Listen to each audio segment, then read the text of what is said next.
Good day, my friends. Today we are exploring the Gospel of Thomas, sayings 75 through 84.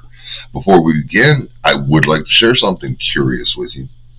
Otters have a little flap of skin where they keep a small stone. No one knows exactly why. Maybe it's for cracking shells, maybe it's for comfort. I like to think it's a reminder for them of something simple, something enduring. I have my rock, a rock simple, solid, a reminder that even in the world that shifts and fades, some things endure. Truth endures, spirit endures, and the wisdom we uncover together endures. It's the Nag Hammadi Bible Study. Welcome back, my friends, to the Nag Hammadi Bible Study.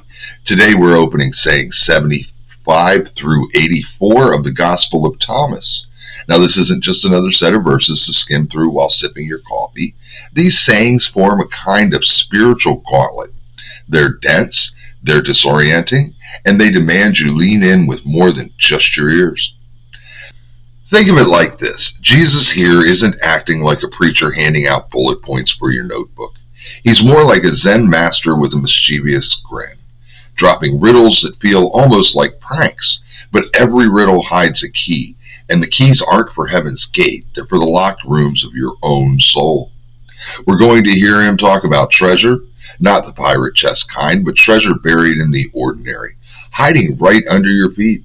We're going to hear about fire, not as punishment, but as something that burns away the fake and leaves the real glowing. We'll hear about images and mirrors, illusions and reflections, and how easy it is to mistake the shadow for the substance. And here's the thing. These sayings are like a mirror maze. You'll see yourself, but maybe not the self you're used to. The Gnostic tradition says Scripture isn't a manual, it's a mirror. What you see in it depends on where you're standing, how much light you let in, and how honest you're willing to be with what stares back. So today, as we walk through sayings 75 through 84, don't expect a checklist. Don't expect a clear-cut answer you can tattoo on your wrist. Expect mystery. Expect some laughter, because I promise you, Jesus slips in humor here that most folks miss. And expect a challenge. These sayings will push you to hold your faith, your habits, even your identity up to the mirror and ask, is this real or just a reflection? By the end of this study, my hope is you'll see how these 10 sayings aren't random at all. Together, they're like stepping stones across the river. Each one leads you deeper into what it means to wake up, to stop settling for illusion and start living in the real. So if you're ready, take a deep breath, grab your coffee, your notebook, or just your curiosity. We're about to enter the maze, not to get lost, but to finally find the way through. I don't know about you, friends, but I'm ready to get me some Jesus. Ever notice how we chase after treasures like they'll finally complete us? But the moment we get them, the shine wears off. Jesus flips the script, saying true treasure is hidden in the ordinary, waiting for those with eyes to see. Saying 75. Jesus said, "Many are standing at the door, but only those who are alone will enter the bridal chamber." All right, strap in. This one's a doozy. So Jesus drops a mystical wedding invite, right? He's like, yeah, lots of people crowding at the door, but only the ones who are alone get into the bridal chamber. Excuse me, alone, bridal chamber, sounds like spiritual tender, but way more intense.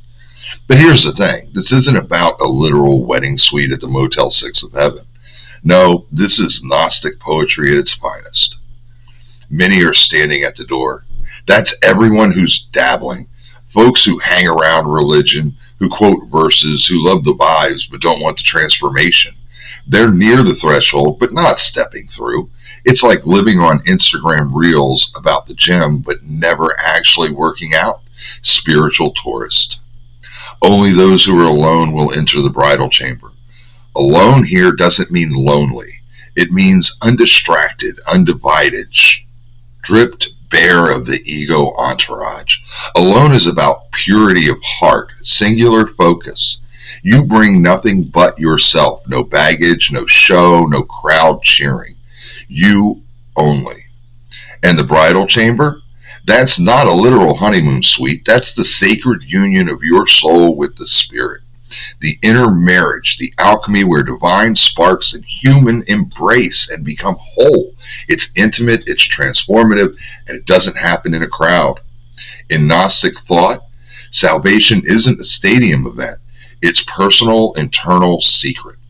You don't waltz into the bridal chamber with a church membership card or a squad of followers. You enter when the false layers fall away and you stand before God as you are, naked in truth, clothed in light. Think of it like this. Everybody wants enlightenment on the group plan. Can I get 5 bars of divinity if I stand close enough to holy people? Doesn't work. The Spirit's Wi-Fi doesn't run on your neighbor's password. This saying is calling us to radical solitude, not isolation from community, but detachment from illusion. To walk through that door, you've got to be alone with God, alone with truth, alone with the spark that was in you from the beginning. And here's the kicker. The bridal chamber isn't about exclusion. It's not Jesus saying only a select few get in. It's him saying anyone can get in if they stop clinging to the crowd. So our takeaway from this is stop loitering at the door. Stop waiting for someone else to walk you through. Step inside, alone, undistracted, real. Because in the bridal chamber, there's no pretending, no dogma, no costumes, just you. You, the Spirit, and the eternal embrace that says you were never two, you were always one. And that's the gospel in wedding clothes. Why do we think pearls belong on display when their value only shines in the hands of the wise?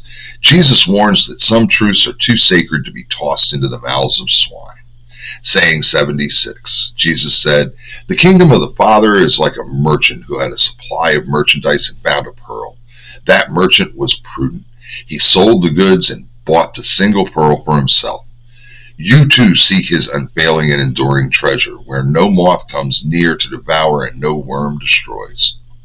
Okay, story time. Jesus goes full Pawn Stars here. We've got a merchant, a whole stall of random goods, and then, bam, he finds one perfect pearl.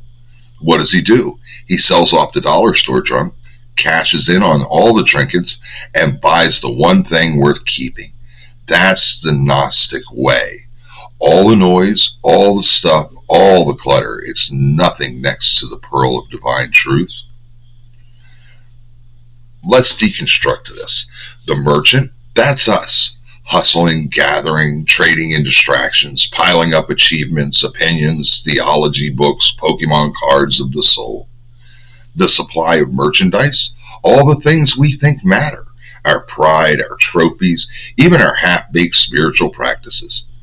The pearl, that's gnosis, the spark, the deep knowing that you and God aren't separate, priceless, singular, the thing worth dropping everything for. And notice what happens. The merchant isn't careless. He's prudent. He's wise enough to trade quantity for quality. He sees through the illusion of more and chooses real. Let's look a little deeper at this. This saying smashes consumer Christianity. The idea that salvation is about how much religious merch you stockpile, cross necklaces, fish bumper stickers, 10 different Bible translations, none of it buys you the pearl. The pearl is experience, transformation, union. You can't carry it in your pocket. You have to carry it in your being. Jesus isn't anti-merch. He's anti-distraction. He's pointing us to simplify, to cut through the clutter, to see what's actually eternal. And then comes the practical kicker. Seek his unfailing and enduring treasure where no moth comes near to devour and no worm destroys. Translation, stop investing in stuff that rusts, rots, or breaks. Invest in spirit. Moths don't eat gnosis. Worms don't touch divine love. Think about your own life. How much energy do we spend polishing up all the merchandise that doesn't last?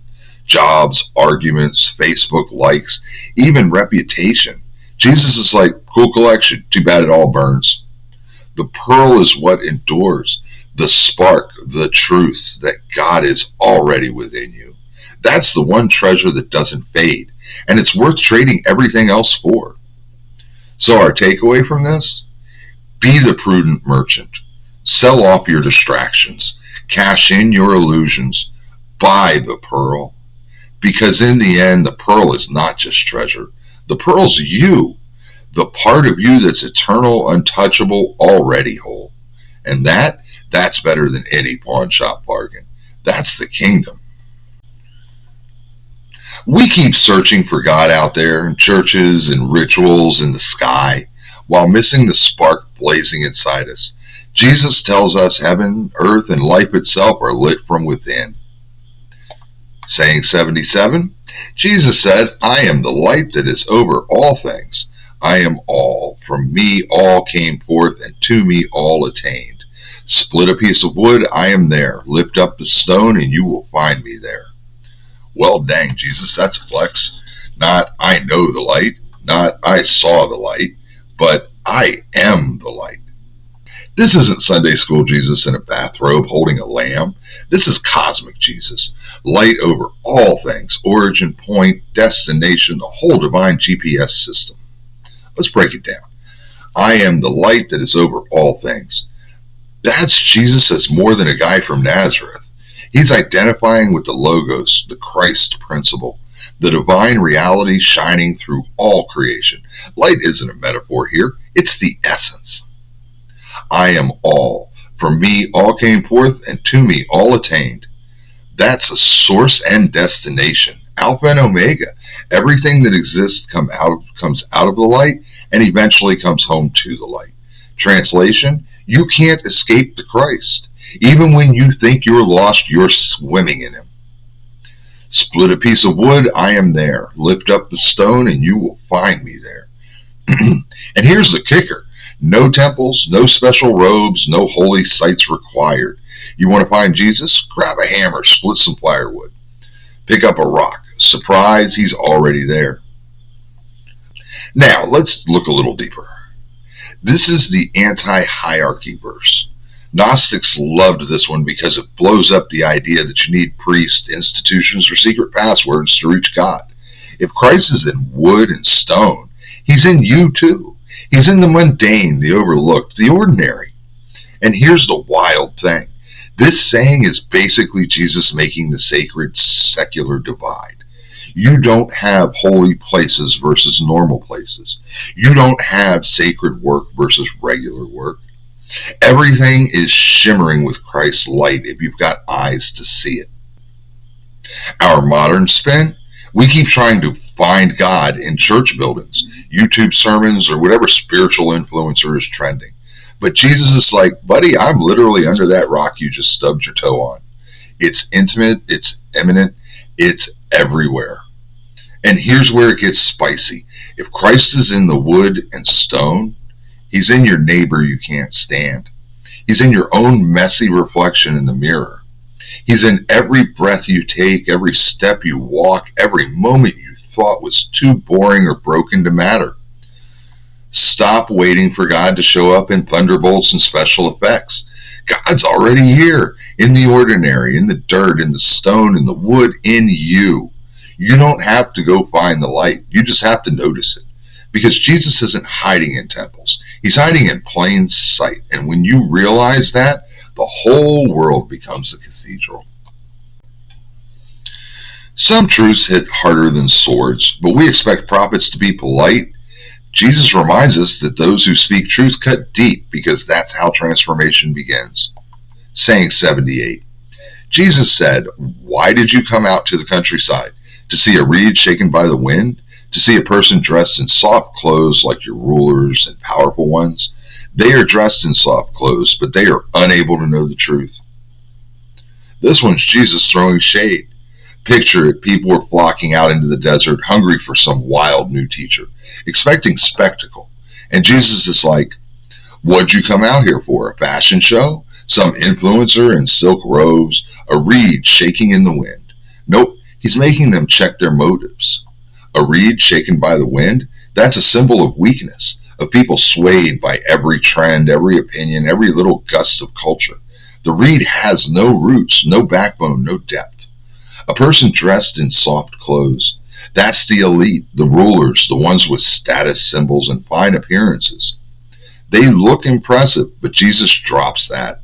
They are unable to know the truth. That's not Jesus being anti-clothes. This is Jesus saying, don't confuse power, position, or aesthetics with wisdom. This verse is calling out spiritual tourism. People go searching for God the same way they scroll Instagram, chasing aesthetics, vibes, and authority figures who look polished. But truth doesn't wear Gucci.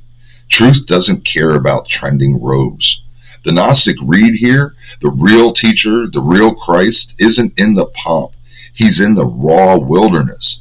The message that shakes your heart, not in the man who shakes in the wind. Think modern. How many folks are swayed by reeds in the wind? Preachers chasing cultural approval, spiritual influencers swayed by likes and follows, bending whichever way the breeze of opinion blows. Jesus is saying that's not what you came here for. And those soft clothes, today it's not silk robes, it's shiny platforms, slick branding, expensive suits, prosperity preaching, all flash, no spirit. You can look the part and still miss the truth entirely. And here's the punchline. If you came looking for God, don't get distracted by the show. Don't come out to the desert for a spectacle. Come for transformation. So what do we take away from this? Don't look for truth in people who bend like reeds. Don't trust it just because it's dressed fancy. Look deeper. Look for the raw, the real, the spirit-led. Because the kingdom isn't a fashion show or a reed shaking in the wind. It's the fire in the wilderness, the word that cuts past appearances, the truth you can't buy, brand, or polish. And if that's what you came for, you're in the right desert. Mary's voice matters, but the disciples still doubt her, proving how stubborn tradition can be. Jesus lifts her up, showing the Spirit honors those the world tries to silence. Saying 79. A woman from the crowd said to him, "Blessed are the womb that bore you and the breasts that fed you." He said to her, "Blessed are those who have heard the word of the Father and have truly kept it. For there will be days when you will say, Blessed are the womb that has not conceived and breasts that have not given milk." All right, this one's spicy Jesus again, flipping compliments upside down. So this woman basically yells out, "Shout out to your mom, Jesus. What a blessed womb, what a blessed set of breasts." It's like the first century version of "Your mom must be so proud." And Jesus, he doesn't just smile and say thanks. He pivots hard. Nah, the real blessing isn't biology. The real blessing is hearing the word of the Father and keeping it. Boom. The crowd is stuck on flesh and lineage. Blessed is your mom for giving birth to you. Jesus redirects to spirit. Blessed are those who live this truth themselves. Then he throws in a curveball. There will be days you'll say, Blessed are the wombs that never conceived and breasts that never nursed. Translation, suffering's coming. Family lines won't protect you. Biological ties won't save you. Truth is bigger than blood.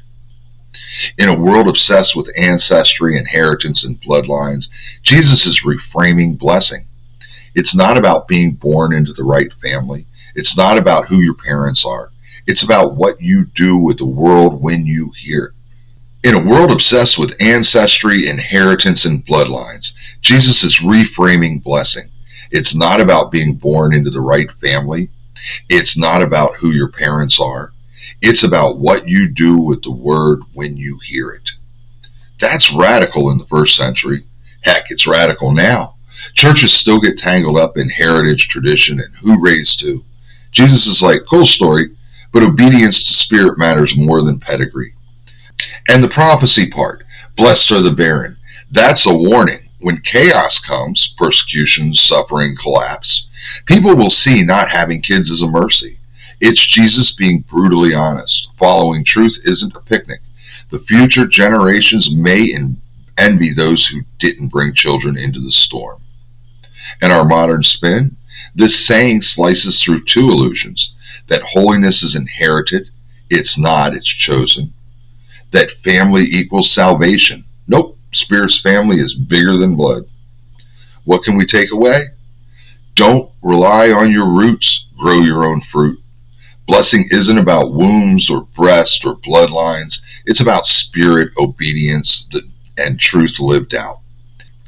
And yes, the path of truth may hurt, but even in suffering, the blessing is real because it's eternal.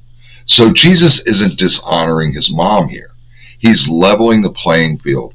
Mary's blessed, sure, but so are you if you hear the word and keep it. And that's radical gospel. Nobody's locked out a blessing. It's not in your DNA, it's in your response. Want to know real strength? It's not armies, wealth, or crowns. It's learning to look at the world and realize it's an illusion compared to God's reality. Saying 80. Friends, today's saying is a puzzle box. Let's unlock it together. Jesus says, "He who has recognized the world has found the body, but he who has found the body is superior to the world."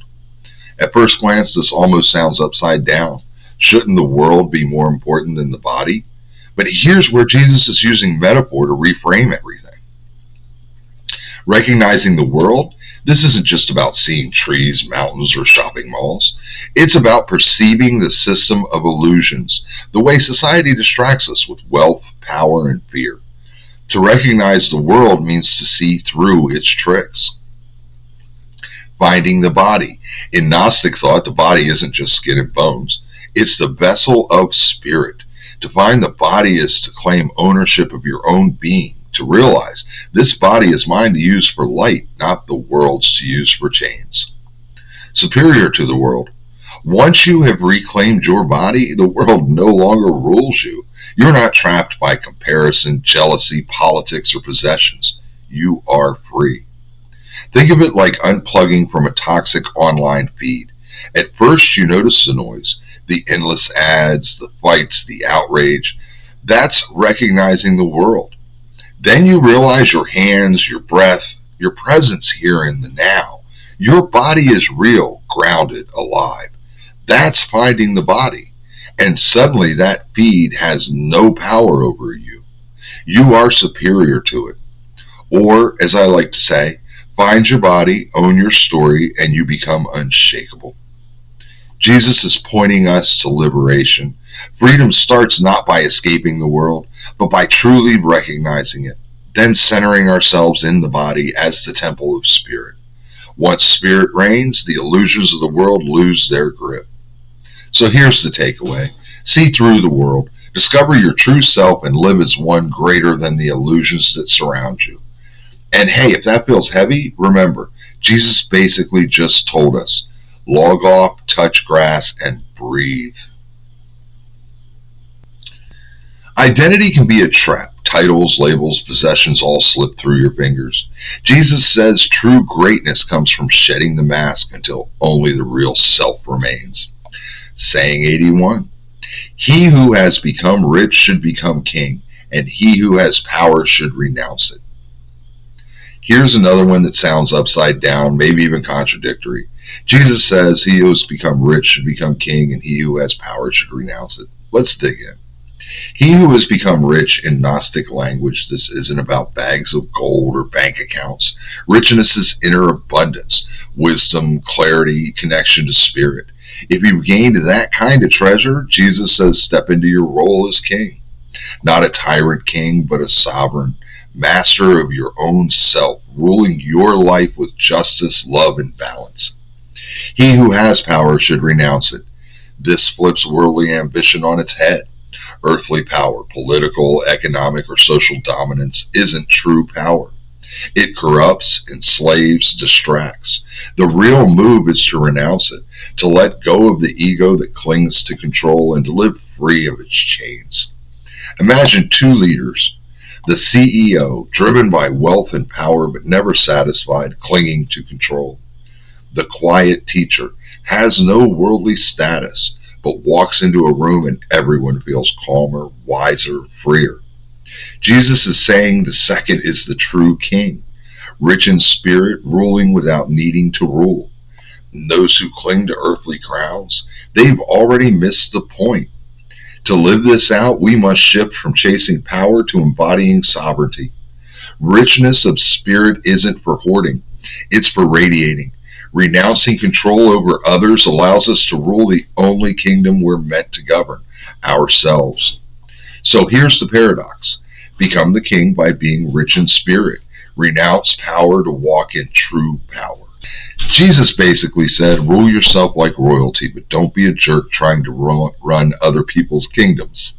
Alright, buckle up, because Jesus just dropped a line that sounds like a fortune cookie written by a pyromaniac monk. Saying 82. Jesus says, whoever is close to me is close to the fire. Whoever is far from me is far from the kingdom. There's a poverty worse than empty pockets, a poverty of spirit that refuses to wake up. Jesus warns that being rich in illusions only deepens the emptiness. Whoever is close to me is close to the fire. Whoever is far from me is far from the kingdom. At first glance, you're like, wait, is this Jesus or Smokey the Bear? Only you can prevent forest fires, right? But no, this is a cosmic blaze, the holy burn, the spark that refuses to let you stay lukewarm. Fire in Scripture is always two things at once. It purifies and it destroys. Get close to Christ, you're getting close to the heat, the kind that burns away your ego like old receipts in a bonfire. It's uncomfortable, sure, but it's the only way you come out shining. Think about gold. You don't find it at the mall, shrink wrapped on a shelf. It's dug up, dirty, crusty, and covered in earth. The only way it shines is to be melted down, refined in fire. That's what Jesus is saying here. Come close and be prepared to sweat. Now flip the coin. If you're far from him, you're far from the kingdom. Not because he's a cosmic gatekeeper, but because you've chosen the air conditioning over transformation. You've traded the warmth of becoming for the chill of complacency. And here's the kicker. The fire isn't punishment. It's passion. It's life. It's the inner spirit that won't let you settle for scrolling TikTok at 3 a.m. wondering why your soul feels hollow. The fire is God refusing to let you live half asleep. The Gnostics knew this. To be near the Savior isn't to be comfy. It's the scorched awake. Every illusion, every false self, every mask you wear, it goes up in the flames the closer you get. And let me tell you, that's not fun. It's not easy, but it's real. The fire is the proof you're alive, the proof you're transforming. And on the flip side, the cold distance, that's death in slow motion. Not fire and brimstone, but the quiet frost of forgetting who you really are. So here's the takeaway. Don't fear the fire, fear the frost. Get close enough to burn, because only there will you find the kingdom within. Okay, now we're officially in riddle territory. This is Jesus in full-on mystery mode, like he's holding the cosmic Rubik's Cube and just grinning while you twist the wrong side. Saying 83, Jesus says, images are revealed to people, and the light within them is hidden in the image of the Father's light. He will be revealed, but his image is hidden by his light. It's easy to mistake the reflection for the real thing, like living life chasing shadows. Jesus calls us to move beyond mirrors and find the true image in the light of God. Images are revealed to people. That's our starting line. In other words, what we see, the world, each other, even ourselves. It's just an image, a reflection, a shadow play on the wall of the cave. And people stop at the image, mistaking it for the thing itself. But then Jesus adds, the light within them is hidden in the image, and the Father's light, translation. Every image you see carries a hidden flame, a spark, a reflection of God's light, and if you're only looking at the surface, you'll miss the fire burning inside. Think of it like stained glass. From the outside, it looks flat, just some colored panes. But when the sun hits it from the inside, boom, it explodes with light. That's what Jesus is saying. The light of the Father is hidden within the image, waiting for you to see past the surface. And then he goes even deeper. He will be revealed, but his image is hidden by his light. That's the kicker. God isn't absent. He's too present. So present, so bright, that the very light of his being blinds us to his face. It's like staring into the sun. You can't see the star itself because of the radiance. It's too much for your eyes. The Gnostic takeaway? Stop clinging to the image. Don't settle for shadows. Look for the hidden flame, the light within the light. God isn't out there playing cosmic hide and seek. He's burning in everything, brighter than you can handle, waiting for you to stop looking with your eyes and start seeing with your soul. And here's the weird twist of grace. The thing that blinds you is the same thing that saves you. His light hides his image, but it also reveals your true self. That divine spark, that hidden ember in the dark, waiting to ignite. So the question is, are you staring at the stained glass, or are you letting the sun blaze through it? Are you worshiping the image, or are you seeking the light inside? Because the real revelation isn't about seeing God's face. It's about realizing you've been carrying God's fire all along. The world loves copies, idols, counterfeits, false selves, but the true image is always calling us home. Jesus says, "Blessed are those who recognize the original and reflect it back." Saying 84. Jesus says, "When you see your likeness, you are happy. But when you see your images that came into being before you, which neither die nor become visible, how much you will have to bear." And with that, Jesus basically drops the mic. First line, when you see your likeness, you are happy. Translation, when you see yourself, really see yourself, it feels good. Recognition is satisfying. It's like catching your reflection in a mirror and saying, yeah, that's me. There's relief in knowing your shape, your outline, your identity. But then comes the curveball. When you see your images that came into being before you. Wait, what? Images before you? That's classic Gnostic thought. The idea that you're not just who you think you are right now. You're a spark that existed before the body. The soul has patterns, archetypes, a divine blueprint that precedes your birth. And here's the wild part. Those images neither die nor become visible. They're eternal but hidden. They don't fade, but they also don't show up in the mirror. They're buried deep. The pre-existent self, the divine self, the self God dreamed before the world has spun into being. So what's Jesus saying? He's saying when you come face to face with the eternal self, it's not always pretty. It's heavy. It's like lifting the veil on all the versions of you. The shadow selves, the past selves, the unrealized selves, the ones who made choices, the ones who didn't, the ones who still live in you like ghosts. And that's where the weight comes in. How much you will have to bear. Because true self-knowledge isn't Instagram-level self-care. It's not bubble baths and treat yourself. It's facing the eternity of who you are and carrying the responsibility that comes with it. The Gnostic truth bomb here. To know God, you have to know yourself. But to know yourself means reckoning with more than the face in the mirror. It means bearing the weight of your eternal spark, your divine origin, and the choices you've made in the shadow of that truth. And let's be honest, that can feel crushing. But it's also liberating, because when you finally see those eternal images, you realize you were never just this fragile flesh suit. You are more. You always were. And the burden of that truth, that's also the joy. So Jesus ends this stretch of sayings with a paradox: joy in recognition and sorrow in responsibility. The lightness of knowing yourself and the heaviness of realizing how vast that self really is. It's not happily ever after. It's now carry the fire. So what do we make of saying 75 through 84 when we hold them all together? First, notice how Jesus keeps flipping the script. He doesn't just tell us what the kingdom is. He tells us what it's not. It's not found in treasure hoards or old scrolls. It's not about religious flexing or beating others in some holy competition. It's not in appearances, not in surface rituals, not in illusions of being better than the next person. Instead, he keeps pointing us inward. Over and over, the theme repeats. The kingdom is like a seed that grows where you least expect it. It's like fire that transforms everything it touches. It's like a reflection that shows you not just who you are now, but who you truly are beyond the veil. And woven into these sayings is a subtle warning. If you chase after shadows, you'll miss the light. If you mistake the copy for the truth, you'll stay stuck in the illusion. So really, these 10 sayings form a progression.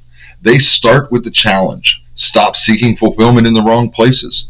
They move through the stripping away of false identities and false wisdom, and they land in this radical invitation. Recognize the spark, the image of God within yourself, because once you see it, nothing can unsee you. And here's the kicker. Jesus doesn't sugarcoat it. He says straight up, this isn't about belonging to a group or memorizing doctrines or winning at religion. This is about whether you're willing to see clearly even when the truth unsettles you. So if we stitch it together, 75 through 84 sound like this. Don't be fooled by the surface. Don't cling to the copy. Don't waste your life trying to win a game that was rigged from the start. Instead, wake up. See who you are. See the fire in your bones. See the mirror, the image, the God spark. Then live from there. That's not just theology, that's transformation. That's the difference between walking in circles and actually stepping into life. So, my friends, take these riddles seriously, but also take them playfully. Let them trouble your certainty and tickle your curiosity. And remember, every time Jesus speaks in paradox, it's not to confuse you, it's to free you. That wraps up saying 75 through 84. Next time we'll step into 85 through 94 and keep digging. Some of us need reminders. Like our friends the otters, I keep my rock on my desk to remember that God is in everything. In trees and mountains, in a little stone, in me, in you. The presence is here, patient and near, waiting for us to wake up. I even joke that God keeps the fan from blowing my papers away. Tell me in the comment what comforts you, and if you need one, go pick up a rock. Now, do me a favor. Pluck the like, squish the subscribe, and splinter the share button so we can keep spreading this goodness. And for the love of all that's holy, please leave a comment and share your thoughts. We value every opinion here, and we want to see you. No, seriously, we want to hear your views, your experiences, and your challenges. We're all in this together, baby, and we can't grow if we don't share. And just a reminder, we're building more than sermons here. If you love stories, we've got fiction and Gnostic themed mist over at Stardust Studios. If you need a laugh, hit up Hilarity Ensues.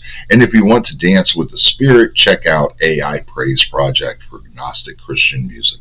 Links are in the description. Go have a listen. I'll catch you next time, and until then, don't just read the gospel, live it. I'm all the elders. Stay curious, stay kind, and above all, stay Gnostic, my friends. And always remember, God loves you, Jesus loves you, the Holy Spirit loves you. My friends, I love you. Be blessed and be a blessing. Let's look a little deeper. All right. Now, Jesus basically said, rule yourself like royalty, but don't be a jerk trying to run other people's kingdoms. Why do I have so much trouble with running other people's kingdoms? So really, these 10 sayings form a progression. Do you like bad videos, Jimmy? The kind that make you laugh till you fall? Do you like wild wisdom and Gnostic tales that lift your spirit most of all?